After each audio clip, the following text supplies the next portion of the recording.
अगर इजराइल ने गाजा पर दोबारा हमला शुरू करने की कोशिश की तो अंजाम बहुत बुरा होगा। दोस्तों ये बात मैं नहीं, तुर्की के राष्ट्रपति ने साफ चेतावनी दी है। इनके अलावा इस वीडियो में हम आपको बताएंगे 2 साल के भीषण युद्ध और खून खराबे के बाद इजराइल या हमास किसकी हुई असल जीत, आपको इस वीडियो में मालूम हो जाएगा। और साथ में आपको बताएंगे स्पेन के प्रधानमंत्री ने युद्ध विराम के बावजूद इजराइल को लेकर ऐसा ऐलान किया है जिससे नेतन्याहू की टेंशन बढ़ सकती है। तो बिना देर किए खबरों की शुरुआत करते हैं। दोस्तों तुर्की के राष्ट्रपति रजब तैयब एर्दोगान ने कहा है कि वो गाजा के पुनर्निर्माण के लिए खाड़ी देशों, अमेरिका और यूरोपीय देशों का समर्थन जुटाने की कोशिश करेंगे। उन्होंने इजराइल को चेतावनी दी कि अगर उसने गाजा में दोबारा नरसंहार करने की कोशिश की तो उसे बड़ी कीमत चुकानी पड़ेगी। तुर्की राष्ट्रपति कार्यालय द्वारा मंगलवार को जारी बयान के मुताबिक एर्दोगान ने पत्रकारों से बात करते हुए कहा कि गाजा का दोबारा निर्माण बेहद जरूरी है और हम पूरी कोशिश करेंगे कि सर्दियों के आने से पहले वहां के लोगों की जरूरतें पूरी हो जाएं। उन्होंने कहा कि उन्हें पूरा भरोसा है कि इन प्रोजेक्ट के लिए फंड जल्द ही जुट जाएगा।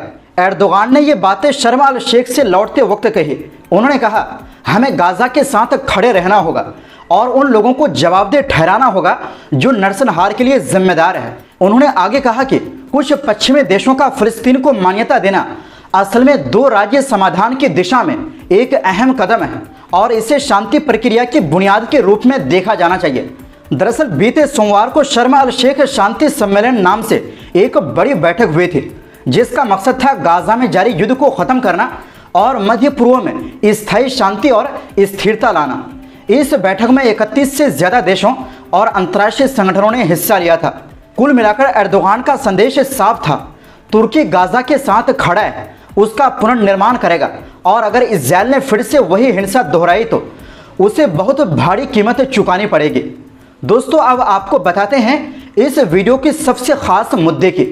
दोस्तों 2 साल के खून खराबे बर्बादी के बाद में आखिरकार बंदूकें थमने की उम्मीद जगी है।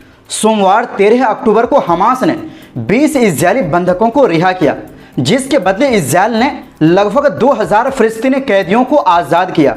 ये कदम अमेरिकी राष्ट्रपति डोनाल्ड ट्रंप की मध्यस्थता से हुए गाजा सीज फायर प्लान के पहले चरण का हिस्सा है। ट्रंप ने मिस्र जाकर खुद समझौते पर दस्तखत किए। पहला चरण पूरा होने के बाद आगे के चरणों की बात शुरू होने की उम्मीद है। लेकिन सवाल यह है कि इतनी तबाही के बाद इस युद्ध में आखिर किसकी जीत हुई, इजराइल की या हमास की?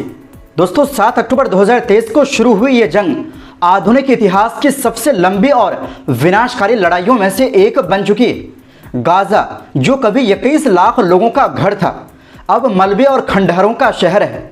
संयुक्त राष्ट्र की रिपोर्ट बताती है कि गाजा अब लगभग रहने लायक नहीं बचा है। आंकड़े तो और हैरान करने वाले हैं। आधुनिक इतिहास में शायद ही इतनी भयावह तस्वीर कभी देखी गई हो।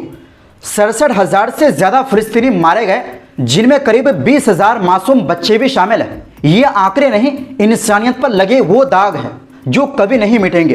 1,69,000 लोग घायल और करीब 90% आबादी विस्थापित है।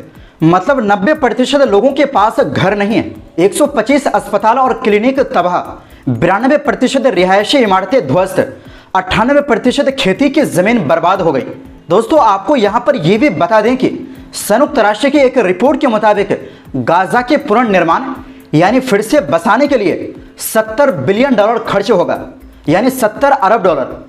खैर दोस्तों हमास के लिए यह जंग सैन्य रूप से कुछ हद तक हार लेकिन राजनीतिक रूप से जीत कही जा सकती है। इजरायली हमलों में संगठन की लगभग पूरी टॉप लीडरशिप मारी गई। सालेह अल अरूरी डिप्टी चीफ जनवरी 2024 में इजरायली हमले में मारे गए। मोहम्मद दैफ सैन्य प्रमुख जुलाई 2024, इस्माइल हानिया राजनीतिक प्रमुख जुलाई 2024, यहिया सिनवार हमास के चीफ अक्टूबर 2024 में मारे गए। मोहम्मद सिनवार नए चीफ उसके कुछ ही हफ्तों बाद मारे गए। ट्रंप ने दावा किया था कि हमास ने 25,000 लड़ाके खो दिए। हालांकि अभी भी करीब 15,000 जंगजू सुरंगों में छिपे हैं और छापामार शैली में हमले कर रहे हैं, मगर इन आंकड़ों की पुष्टि नहीं की जा सकती है। इसके बावजूद हमास अपने 2 मुख्य उद्देश्यों में आंशिक रूप से सफल रहा। पहला, फिलिस्तीन मुद्दे को अरब देशों और वैश्विक स्तर पर केंद्र में लाना। दुनिया के लगभग हर देशों में फ्री फिलिस्तीन आंदोलन तेज हुआ। कई देशों जैसे फ्रांस, ब्रिटेन, ऑस्ट्रेलिया और भी कई यूरोपीय देशों ने फिलिस्तीन को मान्यता दी। और दूसरा, इस्राएल की नीतियों को चुनौती देना। हालांकि उसे इस्राएल के साथ लंबे टकराव की उम्मीद तो नहीं ही थी। दूसरी तरफ इस्राएल ने अपने सैन्य लक्ष्यों को लगभग पूरा कर लिया। हमास की शीर्ष लीडरशिप खत्म, हथियार डिपो तबाह और सुरंग नेटवर्क का बड़ा हिस्सा नष्ट कर चुका है। मगर इसकी कीमत भी भारी रही। करीब 2000 इस्राएली मारे गए, जिनमें 900 आम नागरिक थे। बाकी संख्या सैनिकों की है। 20,000 से ज्यादा घायल। और सबसे बड़ी बात, सिर्फ गाजा युद्ध में इस्राएल का लगभग 70 अरब डॉलर बर्बाद हो गया है। और सबसे अहम, इस समझौते में इस्राएल की कोई प्रमुख मांग शामिल नहीं हुई। गाजा से हमास का शासन तो खत्म हो गया, लेकिन अब अंतर्राष्ट्रीय दबाव बढ़ा है कि फिलिस्तीन को एक स्वतंत्र देश के रूप में मान्यता दी जाए। कई विश्लेषक मानते हैं कि सैन्य जीत के बावजूद इस्राएल की राजनीतिक हार हुई। समझौते के पहले चरण में बंधक अदला बदली और राहत सामग्री की आपूर्ति शुरू हो चुकी है। पहले चरण में गाजा के पुनर्निर्माण, सुरक्षा व्यवस्था और अस्थायी प्रशासन पर बातचीत होगी। ट्रंप प्रशासन ने इस शांति प्रक्रिया को मिडिल ईस्ट के ऐतिहासिक उदय का प्रतीक बताया है। लेकिन आलोचक कहते हैं कि यह तभी मुमकिन है जब गाजा के लोग अपने घर, स्कूल और जमीनें फिर से पा सकें। मगर संयुक्त राष्ट्र की रिपोर्ट कहती है कि गाजा में तबाही इतनी गहरी है कि आने वाले दशकों तक वहां जीवन सामान्य नहीं हो पाएगा। इसी के साथ दोस्तों आपको बता दें कि स्पेन के प्रधानमंत्री पेड्रो सांचेज ने मंगलवार को कहा कि गाजा में शांति न्याय की कीमत पर नहीं होनी चाहिए। जो लोग वहां के अत्याचारों के जिम्मेदार हैं उन्हें सजा मिलनी चाहिए। यानी उनका इशारा साफ है, नेतन्याहू समेत जितने भी इजरायली नेता इस युद्ध अपराध में शामिल हैं उनके खिलाफ कार्रवाई होनी चाहिए। उन्होंने रेडियो चैनल कैडेना ACR से बातचीत में कहा, शांति का मतलब भूल जाना या अपराधियों को माफ करना नहीं हो सकता। जिन्होंने गाजा में नरसंहार जैसे अपराध किए हैं उन्हें न्याय के कटघरे में खड़ा होना पड़ेगा। सांचेज ने बताया कि जब वो कोसोवो युद्ध के दौरान संयुक्त राष्ट्र के साथ काम कर रहे थे तो उस युद्ध के बाद भी युद्ध अपराधों के मुकदमे चलाए गए थे।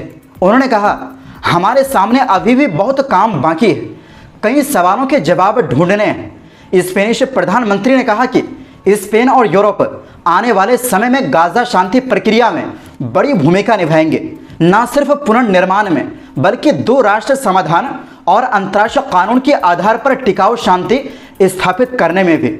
उन्होंने ये भी संकेत दिया कि स्पेन भविष्य में गाजा में शांति सेना भेजने पर विचार कर सकता है। सांचेज ने पुष्टि की कि स्पेन इस्राएल पर लगाया गया हथियार निर्यात प्रतिबंध तब तक जारी रखेगा जब तक युद्ध विराम पूरी तरह मजबूत नहीं हो जाता और शांति प्रक्रिया स्थायी दिशा में यानी हमेशा के लिए नहीं बढ़ती। उन्होंने कहा, सबसे अहम बात यह है कि हिंसा अब खत्म हो गई है और अब हमारे पास एक मौका है इस्राएल और फिलिस्तीन के बीच सच्चे संवाद का और 2 राज्यों की मान्यता की दिशा में बढ़ने का। गौरतलब है कि सोमवार को पेड्रो सांचेज मिस्र गए थे जहां गाजा युद्ध विराम समझौते पर हस्ताक्षर किया गया। तो दोस्तों फिलहाल के लिए इस रिपोर्ट में बस इतना ही। आपसे गुजारिश है हमारी सपोर्ट के लिए वीडियो को लाइक और शेयर जरूर करें। बहुत बहुत शुक्रिया।